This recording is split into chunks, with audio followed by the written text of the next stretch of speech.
കളഞ്ഞുപോയ സ്വർണമാല ഉടമസ്ഥന് തിരികെ നൽകി മാതൃകയായി കടവ് ചായക്കൂട്ടം കടയിലെ ജീവനക്കാരൻ ഹനീഫ.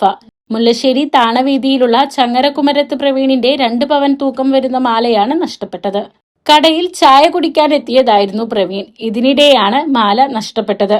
നാട്ടുകാരുടെയും ജനപ്രതിനിധികളുടെയും സാന്നിധ്യത്തിൽ നടന്ന ചടങ്ങിൽ വെച്ച് സ്വർണമാല കൈമാറി. പഞ്ചായത്ത് പ്രസിഡന്റ് ഗ്രേസി ജേക്കബ് ഉടമയ്ക്ക് മാല കൈമാറി. വെങ്കിടങ്ങ് ആരോഗ്യ വിദ്യാഭ്യാസ standing committee chairperson Rinitha Kabeer, വാർഡംഗം ബുഷറ അക്ബർ എന്നിവർ ചടങ്ങിൽ സംസാരിച്ചു.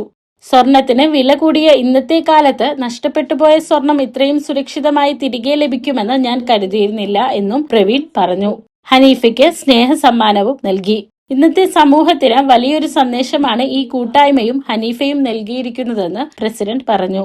ഇത്ര പൈസ സമ്പാദിച്ചിട്ടില്ല, അന്നന്ന് കാര്യങ്ങൾ കഴിഞ്ഞു പോകും. പക്ഷെ ഒരു സമ്പാദ്യം ഇതിൽ നിന്ന് കാര്യം ഉണ്ടായിട്ടുണ്ടാവും എനിക്ക് തോന്നുന്നു. വീടുണ്ട്, അപ്പൊ ഒന്ന് ആലോചിച്ച് വീടാക്കണേ ഉള്ളൂ. അപ്പൊ അങ്ങനത്തെ ഒരു അവസ്ഥയില് അദ്ദേഹത്തിന് ഇവിടെ പലരും വരുന്നു പോകുന്നു, വീട് പണി നടക്കുന്നു. ഇങ്ങനെ ഒരു ബാങ്കിലിട്ട പോലെ ശരിക്കും പറയുന്നത് 2 ലക്ഷത്തിന് മേലെ പൈസ കൈകളിലേക്ക് വരും.